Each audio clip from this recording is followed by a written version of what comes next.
Hello, this is the Bureau of Lost Culture. Welcome back.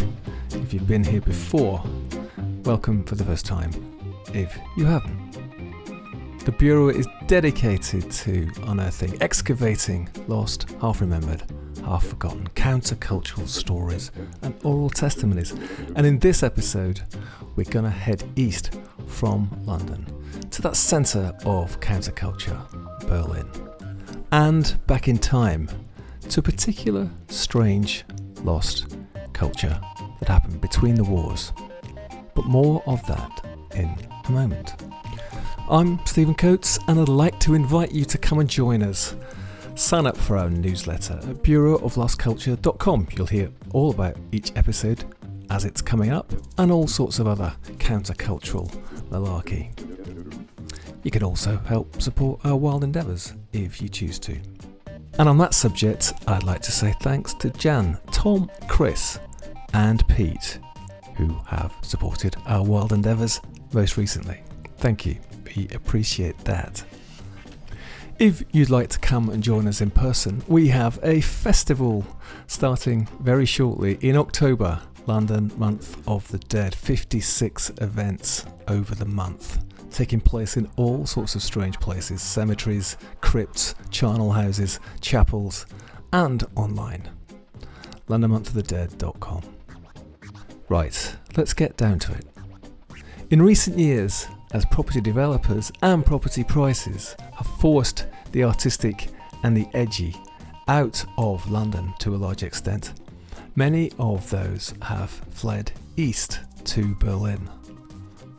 They'll probably get forced out somewhere else beyond to Athens or something next. But in the meantime, one of the reasons to go there was not only economics, but the openness that city has had in many people's minds to the arts, creativity, experimentation, and the weird and wonderful. Not to mention banging club culture and hedonism. I'll always associate Berlin with the Berlin Wall, David Bowie's best albums, and of course the Cold War. But we're going to go back even further in this episode of the Bureau to meet with Madame Le Pustra, actor, singer, salonier, Kunstfiguur, cabaret and variety performer, as we head down dark alleyways, down to basement clubs and strange wonderful theatres in search of the Berlin cabaret of the Weimar era. Le Pustra, born in South Africa, relocated to the UK to pursue a career in musical theatre and emerged onto the underground cabaret and variety scene. In 2012, Le Pustra created a contemporary reimagining of the Berlin Cabaret during the Weimar culture interwar eras. It was called Le Pustra's Cabaret the Nameless, the Cabaret of the Nameless. And most recently, Le Pustra has made their television debut as Edwina Morel, the mysterious owner of the Luxor nightclub, in season 3 of the award-winning German crime drama Babylon Berlin.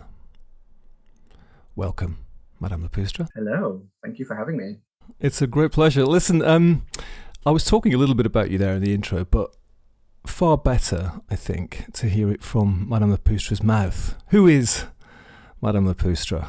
I can probably say I've had quite a eclectic career so far. I've done a bit of everything. And I think that in the beginning, that was quite confusing for people. I remember people used to say, oh, you look very nice, but what do you do? So I think about, I guess for the last 6 years, I've been based in Berlin, and I started a theater play, kind of an immersive show, do a bit of acting as well in Babylon Berlin. Season 3, I got introduced, and I'm also in the upcoming season 4, which I hear is coming out in October on Sky. And I always actually wanted to be a film actor, but it didn't quite work out. So I kind of fell into variety and cabaret, basically just learned everything on the job. And also I just made it up as I went along. You're being rather modest there, because in terms of performance art, your aesthetics are remarkable, actually. Very beautiful and strange. Nowadays, if you look at the explosion of drag as such. I mean, the makeup and the stuff that these kids do, it's absolutely amazing. So I kind of feel a bit out of date, perhaps. I think when I was working in London a lot, people really liked my aesthetic and call it extreme or avant-garde or frightening or whatever, but I don't compare to what's out there now. But yeah, the white makeup, I think it's like a Pierrot base, the clown kind of, and that kind of stuff. And then I would just kind of change various characters. Yeah, that's an archetypal look. I was going to talk to you a little bit later about, not just in terms of what we're going to talk about, the Berlin Cabaret, but also, there's links with other kind of cabarets like the Cabaret Russe and Vertinsky as well, with this kind of Pierrot figure, which is this kind of wonderful dreamlike character which sort of stalks and pirouettes through these strange lost places. Why don't we dive in, because you have been researching it as well as acting it, as well as living it rather, the so-called Weimar Cabaret. So for anybody who doesn't know, Germany has lost the First World War, and Kaiser Wilhelm II, the king or emperor, has to resign because there's loads of protests, and there's a new Republican government based in the town of Weimar, and it's all quite positive for a while, isn't it? I mean, Germans are all equal, they've got the same civil rights and responsibilities, they've got right to freedom of expression, peaceful assembly, freedom of religion, there's no state church, all very liberal and open. But there's a big economic problem because Germany has to pay reparations to the countries that won the First World War, which means they've got these huge debts which people are resentful about. And as a consequence of not being able to pay them, the government starts to print money and they get hyperinflation. Sounds a bit familiar at the moment. And of course, that creates this economic chaos. There's a big depression, and that allows the Nazis to arise. I mean, people are fascinated by this period, and so much came out of it. Keep discovering more and more to really understand the period. But it's just fascinating, especially from the artistic side. An innovative time. Everything was booming, fashion, art. Previously in Kaiser time, when we talk about theater and stuff, for instance, there was heavy censorship. So if you put anything you put on stage had to be pre-approved by the police. So you had to send your script and everything that you were planning to do on stage. It had to be approved. So they were kind of checking there was nothing offensive. If you did do something on stage, you could be heavily fined. Your license could be revoked. So they were quite strict. So when the Weimar Republic came, there were still things that were obviously not allowed, but the authorities looked the other way. So people could get away with much more. And that's obviously very evident on when we look at the cabaret. New dancing came in, which was in vogue in the beginning. So there was lots of new dancing. It was called Schönheitsabende, which translates as beauty evenings. So they really packaged it nicely, but it was in fact new dancing. So people would go and see this. And then obviously new objectivity, Neue Sachlichkeit art movement that came in. Dierickx was a very prominent member of this movement in Germany as early as the late 1800s, I believe, by Magnus Hirschfeld. There were campaigns for gay rights. Well, that in itself is quite extraordinary, isn't it? Yeah, very, very early. So, I mean, it seems to me as well is that it's this rather dreamlike time as well, because it's actually sandwiched between these two cataclysmic events, particularly for Germany, two world wars which Germany loses. Whereas in Britain, the 1920s, particularly the 30s, you get the impression that they're rather kind of dreary. It was, yes. I think that's why someone like Christopher Isherwood did come to Berlin, because obviously homosexuality was illegal in the UK. And it was still illegal in Berlin as well. It could be as late as the 70s when that was, or late 60s, I don't know. So it was illegal, but you could come here and indulge in any fantasy that you had. So people did come to Berlin to kind of take part of all this newly found freedom and so-called decadence that was happening. We're gonna hear a few tunes from the era that you've chosen. Let's have one now. What's this? Oh yeah, Lied, the Lavender Song. This was written in 1920. It was supposedly the first gay anthem. Wir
exciting place to be, especially after the First World War and just coming out of the Victorian, Edwardian period. Then there was also all the poverty and financial problems people had. People lost all their money. Well, very famously, of course, there was this hyperinflation period, wasn't there? These images of people with carts full of money to buy a loaf of bread. Just to go back a little bit then, you were talking about the time before that. Obviously, there was the war before that, and with the Kaiser, and that was a time when there was censorship. Like most places during the war, they tend to censor more. But even before that, it had been fairly staid, hadn't it? So everything that was on stage had to be pre-approved, and things were forbidden. So I'm still trying to understand what it was that suddenly kicked the doors of the salons open. They took censorship away. That in itself is quite a rare thing, isn't it, in the 20th century? We see more and more censorship rather than less and less. So what was it in the sort of psyche? Was it the cataclysmic effect of losing a war, that, the mortality involved in that, and that sense of doom that brought about this extraordinary period? I think it's a lot of different things that came together at that specific time.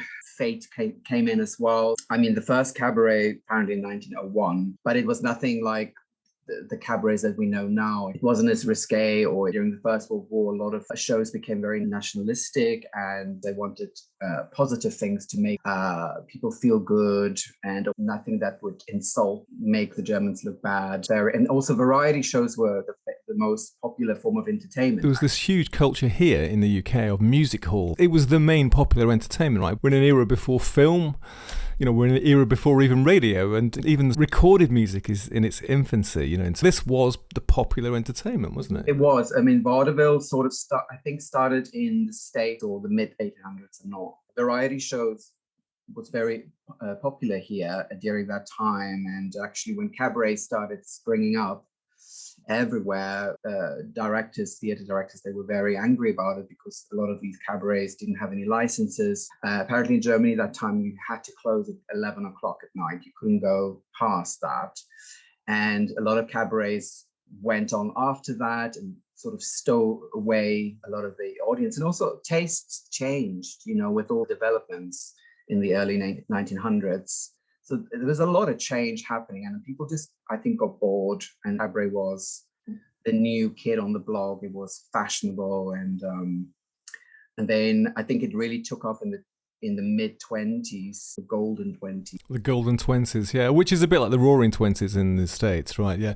This was also an entertainment which was across the board, because I suppose I associate with the roaring 20s in the States it being a kind of certain clique of quite well-to-do people, and maybe also almost more aristocratic flappers and stuff, whereas in Berlin, was this cabaret across the class divide? Was it all sorts of people who went there, or was it again a kind of elitist bohemian set that frequented them? I think when we look at this period, I think we sometimes forget that our society didn't all partake in this, or didn't have the money to buy the latest fashions or go to these clubs. I do think it was maybe perhaps for a smaller part of society that most people were very, very poor. And what I do like about Babylon Berlin is they really do show how people lived.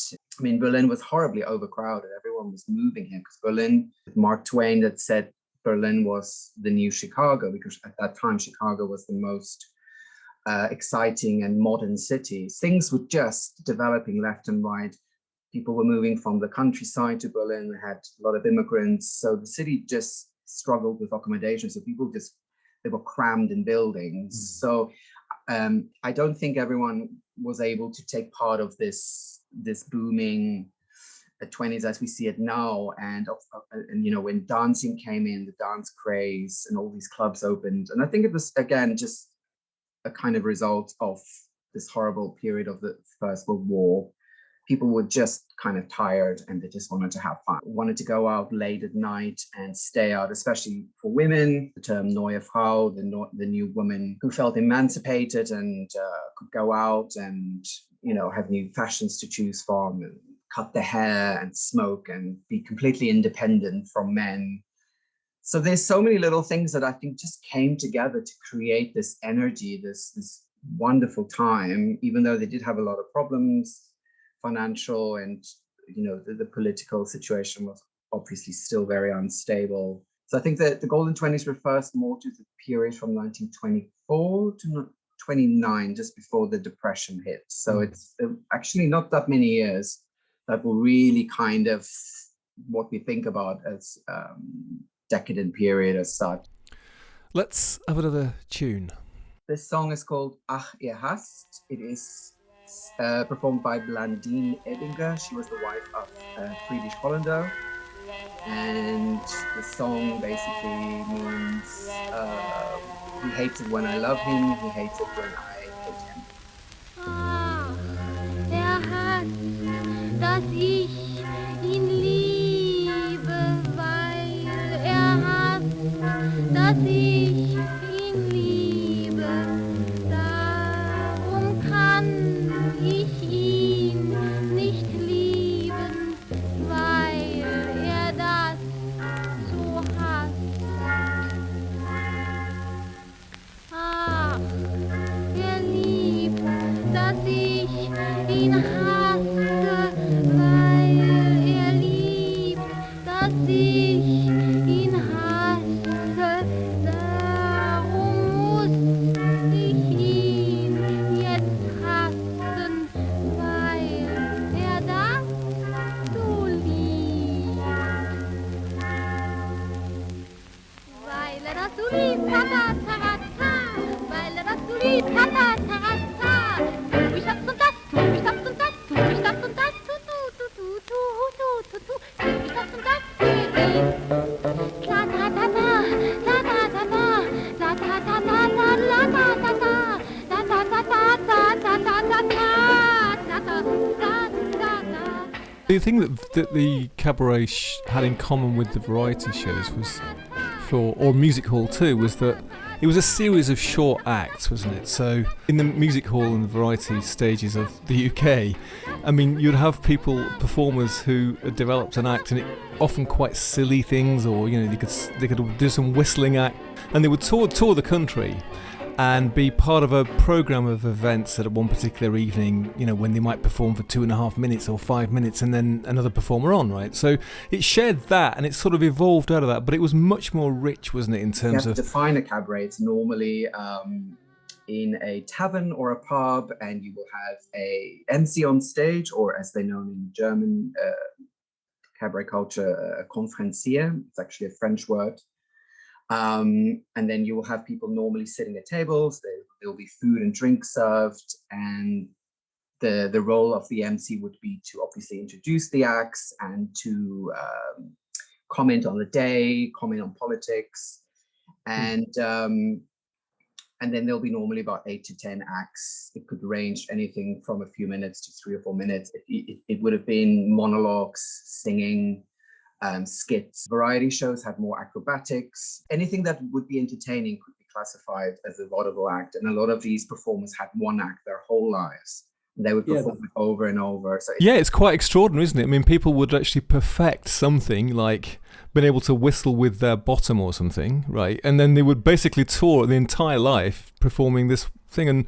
And something interesting, when the talkies came in, and this killed variety in vaudeville, and a lot of performers actually sold their acts because they either retired or they couldn't make the transition. And I think that was the same everywhere. But of course, Berlin has a very specific kind of formula. And I think what makes Berlin Cabaret so interesting, it has the Berliner Schnauze, which it has this kind of biting satire and sarcasm and rudeness to it, and it's still to this day. It has that extra special juice, I think, that made the cabaret very uniquely Berliner cabaret. We should also say that Berlin itself was quite different than the rest of Germany, right? So like in Britain, there was lots of conservative parts of Germany, particular kind of little world, right? Definitely, yeah. And it still is today. There's a book by Malgord. He put this book together, Voluptuous Panic. It's a really interesting, fun book. It kind of focuses on the erotic side of Berlin. There's a line in his book where Berliners believe that there was something in the air to make them crazy and dance until the next day and have all this energy, and it makes you lose your inhibitions. And I do feel there is something, even today, there is an energy in the air that makes you feel inspired or excited. There's always something happening. When I'm in Berlin, I'm most anxious, and as soon as I go back to the UK, I seem to be relaxed. It's a sort of psychogeographic thing then, isn't it? Because it's like it's there all the way through the Weimar, and then still, you know, people flock to Berlin from the UK, right? London clubbers flock to Berlin and from around the world, right? And it's still got that kind of decadent, hedonistic, edgy pulse. People just flock here, and I mean, we have a housing crisis right now because it's just too many people who want to come here. So I think Berlin is just such a fascinating city, very turbulent history, but just something here that seemed to be very special and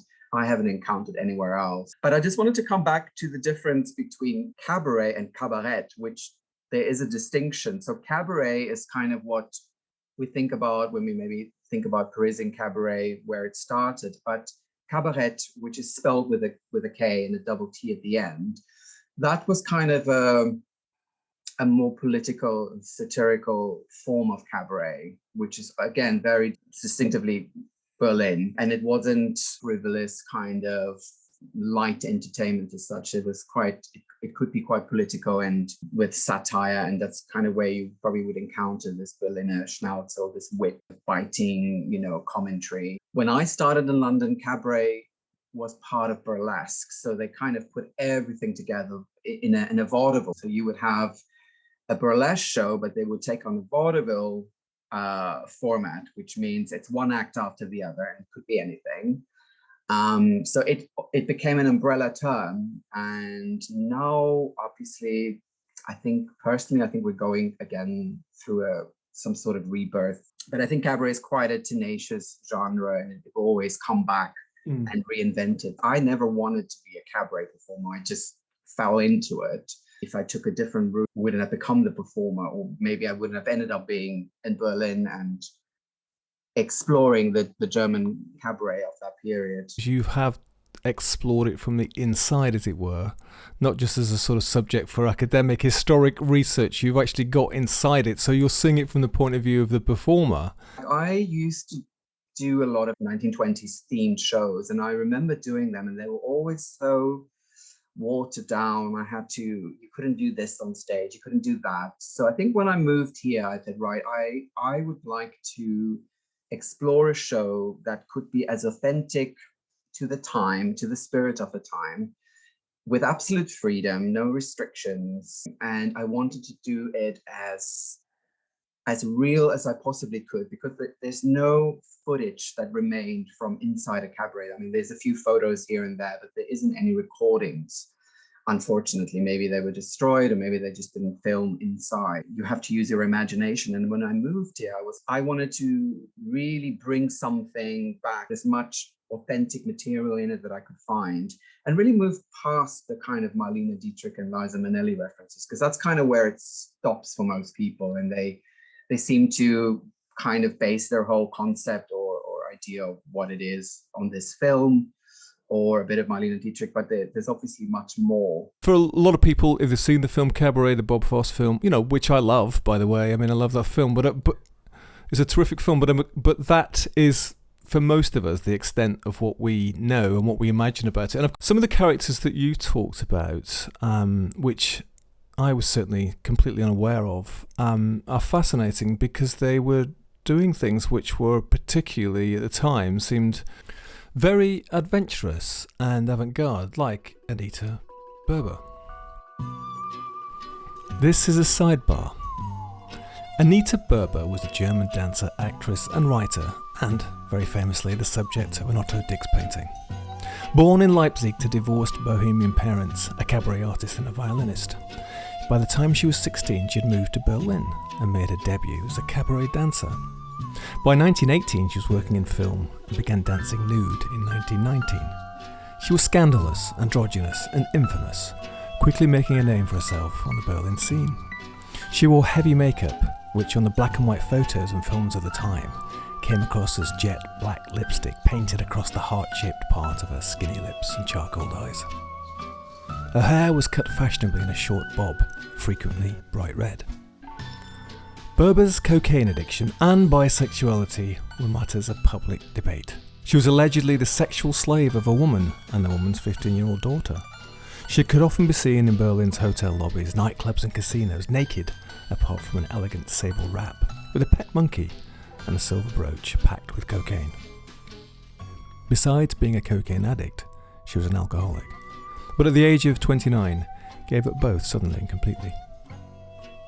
She was diagnosed with galloping tuberculosis while performing abroad and died November 10th, 1928. I mean, she's a really fascinating character. She was a dancer and she was really one of the first new dancers in Berlin. There was a few people before her that did new dancing, but she was the first one that really became famous and notorious at the same time. There's a bar in Berlin called Anita Berber now. There is a park that was the cemetery that she was buried in, and now it's been rebranded as a park and it's called Anita Berber. So there's a lot of interest in her now. She's kind of a heroine for a lot of people. I mean, she was very rock and roll and the scandals and her drug use and sex affairs, and just people kind of love all that, all kind of the salacious, smutty bits of her. But I think she was much more than that. She was an absolute exhibitionist. There's a word in German called Rampensau. It's someone who can't get enough attention on stage, and it's just, she really lived on the stage and she really fed off this energy, whether it was shock or it was disgust. She was very provocative in what she did. She really lived her life on her own terms. She was very open sexually. She would have affairs. Apparently, she slept with the sexologist Magnus Hirschfeld. He was a gay man, and he said that was the only woman he slept with. She seemed to have had this magnetic personality, but also she sounds like she was very complicated and obviously entitled. I don't think she was a particularly nice person, from what I can read, the impression I get. But she lived her life unapologetically. She lived it without any consequences and any care or what people thought. And I mean, we're talking now about the beginning of the 20s, where she was actually really already started to be known for her new dancing. She was in several silent films, and she was just involved in scandal after scandal. Apparently, she insulted the king of Yugoslavia, and she was in prison for 6 weeks for that. So I think people just like this idea of this woman just taking control of her life and just not caring. And I think that's and on the other hand, she was a very serious dancer. I think that's the thing that people kind of forget about, or we don't talk about a lot, is she was very serious about her dancing. She really blossomed, and she came alive when she was on stage, and this was also the time of expressionism and Ausdrucktanz, which is a kind of expressionistic dance that she was involved in. And so she also set a lot of trends. Apparently the prostitutes copied her look. She was that kind of famous and feared and desired all at once. And I mean, she was a big celebrity and became darling of the tabloids. So she made news wherever she went. Right, and you've got a song or a piece connected with her, right? This track is called Morphium. It is by Michel, and this song was actually composed for the dancer Anita Berber for one of her performances, also entitled Morphium.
think she just really lived her life as much as she could. And it would have been interesting if she survived. I mean, I'm sure she would have been banned from stages when the Nazis came into power, as they obviously banned a lot of performers. It's also immortalised in that wonderful portrait by Otto Dix, right? I actually saw this painting for the very first time during a trip in July to Paris. It's at the Pompidou Center at the moment, about new objectivity, and this painting is there. So I did squeal a little when I saw it.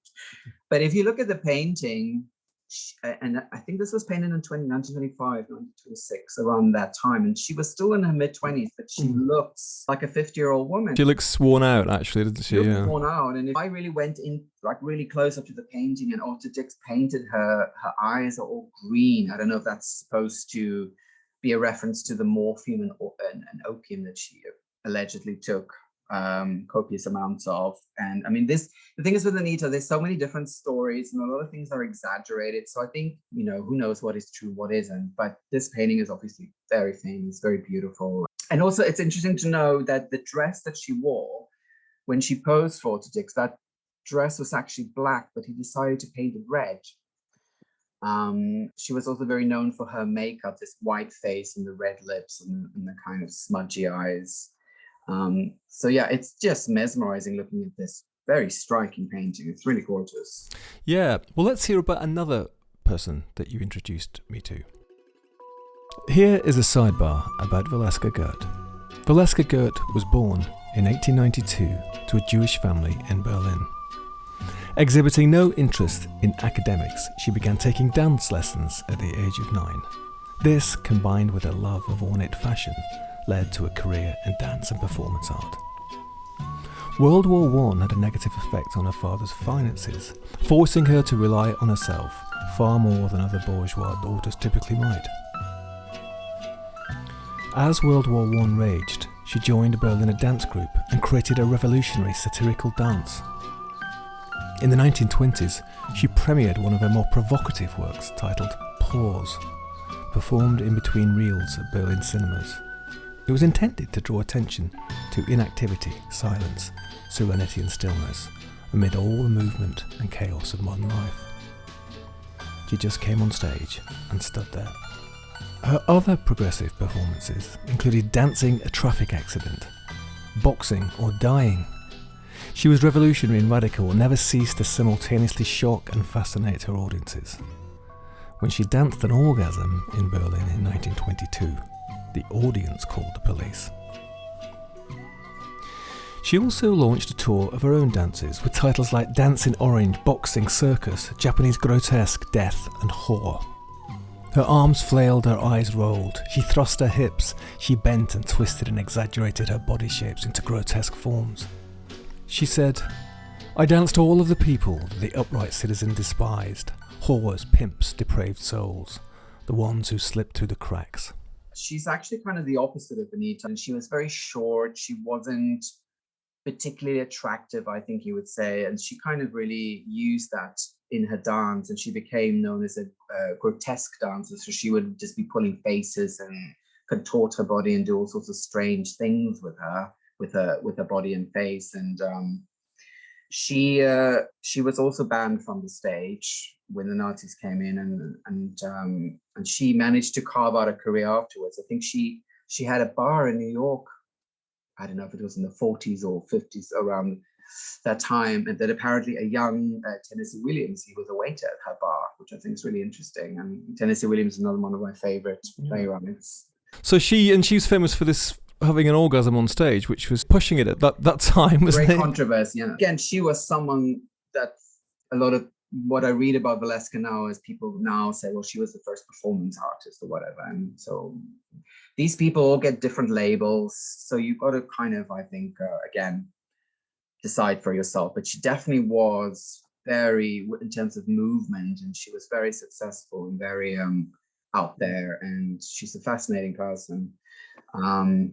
There's actually a performer here in Berlin called Bridge Markland. She actually performs as Anita and as Valeska. So she creates her own kind of interpretation. It's very interesting. And she actually does the orgasm on stage part in my cabaret. But I think Valeska, a lot of these performers after the war, they couldn't really recapture their success that they had, unfortunately. So it's very sad. You've got these women who are breaking the mold. You know, they're out there in a way that seems unlikely that they could be in this country or even in America. But also, what about the queer clubs and the fact that homosexuality might have stayed illegal technically until the 70s? But I mean, at this time, it was much more tolerated, right? That aspect of the Berlin Cabaret is a sort of fascinating thing too, right? I mean, it's quite strange that this was even possible. For some reason, this just became almost one of the main draws, I guess, during that time. In terms of all these queer nightclubs. I mean, they were not called queer back then, but they were for gay men and lesbian women and people that identified as transgender. So there was these clubs and dance halls that were just open for anyone. So they had their own newspapers, they had their own political parties. I mean, it was very progressive. It was really, really out there if you think about it. And as I mentioned before, the gay rights movement started in the late 1800s, led by Magnus Hirschfeld. His venue were one of the first that were closed down by the Nazis and ransacked, and they burned all the papers. And he left Germany, of course. I think he passed away in France. I think for whatever fetish or fantasy you had, or whatever you identified as, or there was a place for you. There was even a guide that listed all the naughty venues and anything you wanted. So I haven't yet got my hands on an original copy yet. I would love to really just go through it and see what was available. And also, I think the word homosexual is a German invention by a German who coined this term. The history goes far back, actually, much further than you would think. But a very short window of, you can call it decadence or you could call it being progressive. Extraordinary. There's another thing which you've done, which fascinated me, because you interpreted the Cabaret Nameless, which was deeply strange. Tell us about that. In English, it's Cabaret of the Nameless. So this is a cabaret that actually really existed. It existed from 1926 till about 1932, I believe. It was a club where amateurs or anyone with no talent were put on stage, and they were basically encouraged to perform. And the audience would come in especially to mock them and laugh at them and throw sugar cubes. And it's just awful. It's almost like like a sort of theatre of the cruel sort of thing. The chap that started this show was called Eric Lewinsky. He was an actor. He doesn't really pop up before, from what I can find. He wasn't really anyone special. So he came up with this novel idea to put on a cabaret where people would be mocked, and it was quite cruel, but very successful. This ran for many, many years. And people would volunteer to perform even if they knew they were going to be mocked. That's quite strange. So what he did was he put an advertisement in the newspaper advertising for actors. He was looking for people. So apparently on the first advertisement, over 180 people replied to it. So there were more than enough people willing to put themselves on stage. And I mean, everyone wants to be famous. I mean, nothing has changed now, so people would be willing to do anything to be on stage, even if it's for a few minutes. So this is what he did. I heard the Cabaret, the name is being mentioned. I was immediately very intrigued by it, looked it up, and there isn't much information. And so I was quite horrified at what it was, but I was interested with the title. So I kind of kept the title, but I wanted to do something different. And I wanted to create a fantasy, a kind of the ultimate 1920s fantasy, bring back to life. And again, the spirit of the time, that ultimate freedom, the experimentation that happened. I basically just put in everything that inspired me. So we're talking about David Lynch films to modern music to modern styling. So all the songs that are sung live are original from the 20s or 30s. So there are German songs, there's a few English songs thrown in. And then some of the performances would be set to electronic music because it just brings that kind of exuberance and energy out. And we had a cast of 12 people, and they were all cabaret artists because they really bring themselves. So there is that kind of it's rough and ready almost, which a lot of cabarets were, you know, there is that edge to it. It doesn't mean it's accurate, but it's and what I see in my head when I close my eyes is to create this kind of, as soon as you walk in, you're in another world. It's smoky, it's weird. There's just people walking around, all these kind of ghosts from the past. You hear some music in the distance. There was a scene in The Shining where Jack Nicholson goes into a bar and you could hear some Al Bowley music playing in the background, but it sounds very distant. So I really like that. It's kind of haunting. And we had a beautiful venue from 1905. It had telephones on the tables from 1930, so you could call other tables, and so you just have to kind of play through it, and everyone's giggling. At least it's an old-fashioned phone rather than a mobile phone. Exactly, and there's not hardly any venues that survive. What were the sort of venues that the Berlin Cabaret was in? I mean, were they those beautiful theatres, or were they underground dive bars? Or when you think of them, you imagine something like the Kit Kat Club in Berlin, or you imagine beautiful opulence, but I think majority of them were in real dives. It was just a pub with a few chairs or a very plain stage. I think most of them were not that nice. I mean, if you talk about the beautiful theaters, that's what housed the big revues. Obviously, in the mid-20s, the revue was the most popular entertainment environment in Berlin. The kind of the nude revues. So you had the Tiller Girls that came out during that time. So you just have chorus lines of girls, either nude or not. Very big productions. They were obviously inspired by Ziegfeld and his kind of shows.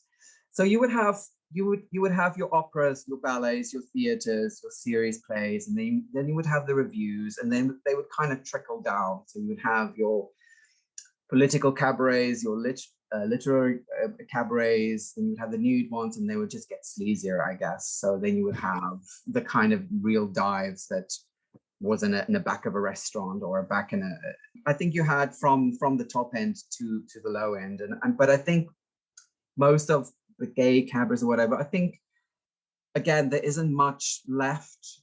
There's a few photos here and there, and some of them are really beautifully furnished, very lush.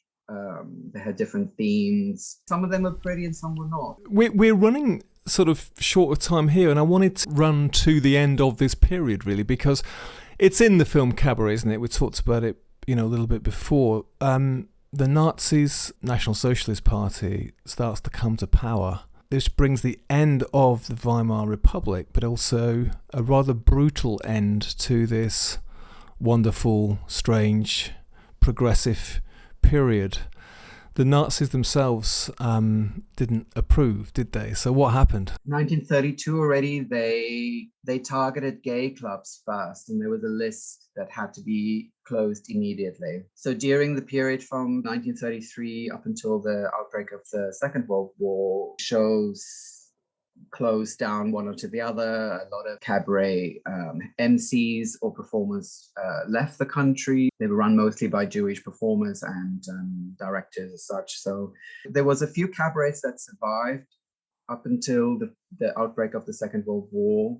But I think in 1941, if I'm correct, Goebbels even banned MCs. They were not allowed to be on stage anymore because the cabarets became obviously very nationalistic, and the Nazis wanted to really control what was said on stage.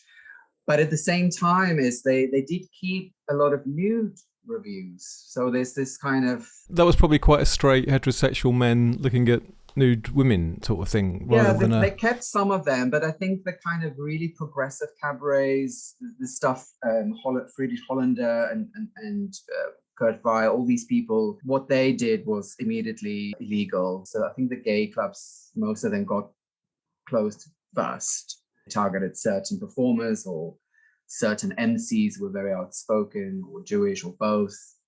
So it slowly over those years trickled out until we were left with nothing. And then the Berlin Cabaret actually died in the concentration camps.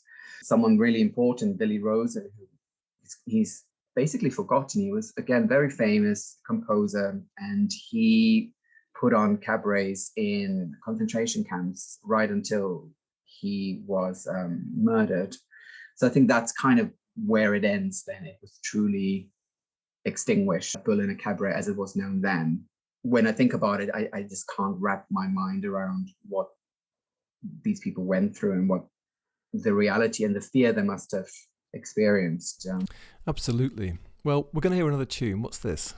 This song is called Das ist Berlin, and it was written by Willy Rosen. Warum besingt man die Pariser Straßen? Warum besingt man Wien und seinen Wein? Warum besingt man London Zäubermassen? Warum besingt man Tag und Nacht den Rhein? Von Rom singt freudig der Berichterstatter. Man singt ein Lied auf ferne Tokio. Man singt sogar von Dierickx an der Knatter. Vom fernen Nordpol singt der Eskimo. Ich pfeife auf den Dom der Invaliden, auf Grinzing, Prater und die Lorelei. Ich bin mit einem Erdenfleck zufrieden, dem dieses Liedchen heute gewidmet sei. Ja, das ist Berlin, auf der Tauenziehen, wo nachts die Lichter der Straße erglühen. Dort auf dem Pflaster, da zieht das Laster die blonden Mädels von Berlin.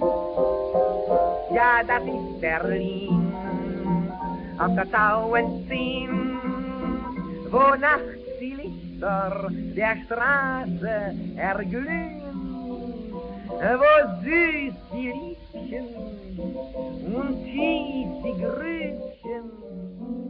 What's extraordinary for me, because I've done a lot of research into, Soviet Union. Even though the Soviet Union and the Nazis were absolute bitter enemies, there's so many parallels between the two things. I mean, the same things happened basically. There was a period of liberalisation in the 20s, and it was shut down and stamped on, by jackboot. The doors of the salons and the theatres kicked open, performers dragged from stages, performers sent to gulags, where some of them carried on, where the gulag bosses would actually bring together performers and singers and bands and put on reviews, partly as a way to kind of keep the prisoners from revolt. It was part of a kind of process, and even compete with different gulags, where some of the singers managed to survive and even came out the other end. And of course, many of the most famous, say, Russian tango singers had to leave the country, and people like Pyotr Lyshenko with the Cabaret Russe in Bucharest, the only way he could survive, was to actually be in exile.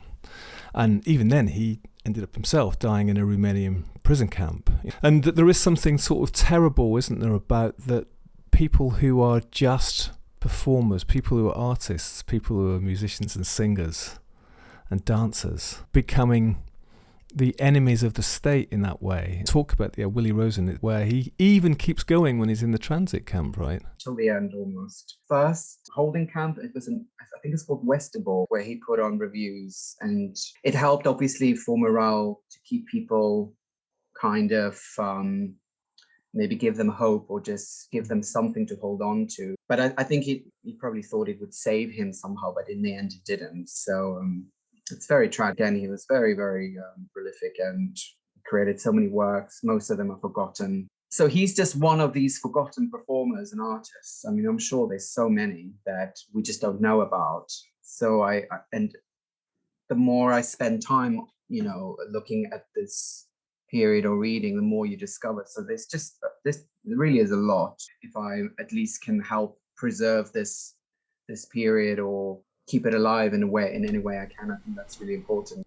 Absolutely. Keep on keeping it alive. Well, Madame Le Pustra, thank you so much for coming to the Bureau of Lost Culture to talk about Lost Cabaret. No, thank you. Thank you very much.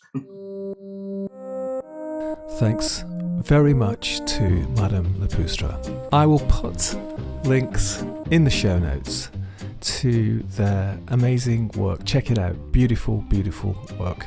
Strange and wonderful, an evocation of a strange and wonderful lost culture from between the wars. We will be back next time with more tales of lost culture. In the meantime, do come and join us, sign up for our newsletter, bureauoflostculture.com. You can hear about all the stuff that's going to be going on. You can write us a letter, tell us what you would like to hear about.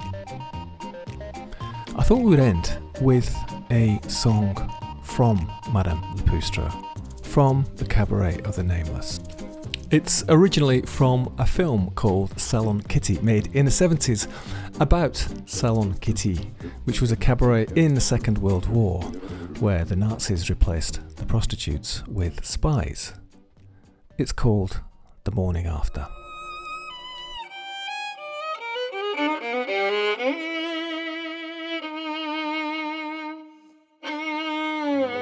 They say that all things must have an end, that broken bones and broken hearts take oh so long to mend. You heard it so often, it must be true. Will you believe it when it happens to you? Your morning coffee won't taste the same. A fix won't help a lot, you've only got yourself to blame. Your bed so empty, your world so black. Is there no joy? Is there no love? Is there no turning back? Your life's in pieces, what can you say?